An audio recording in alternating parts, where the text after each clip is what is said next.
మొదటగా ఈ వీడియోలో మనం భగవద్గీత అధ్యాయము 1 శ్లోకము 44ను పరిశీలిద్దాం.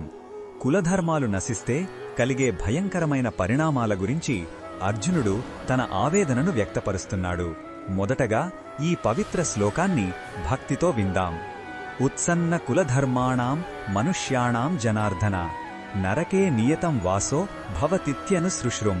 ఈ శ్లోకమర్థమేమిటంటే, ఓ కృష్ణ, ఏ కుటుంబాలలో అయితే వారి ధర్మాలు సంప్రదాయాలు నశించిపోతాయో ఆ కుటుంబాలలోని మనుష్యులు శాశ్వతంగా నరకంలో నివసించవలసి వస్తుందని నేను పెద్దల ద్వారా విన్నాను అని అర్జునుడు చెబుతున్నాడు.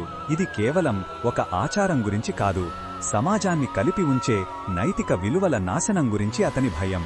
కృష్ణ భగవానుడు ఈ విషయంలో మనకు ఏమి చెప్పుతున్నాడంటే, ఈ సమయంలో శ్రీకృష్ణుడు మౌనంగా అర్జునుడి వాదనలు వింటున్నాడు.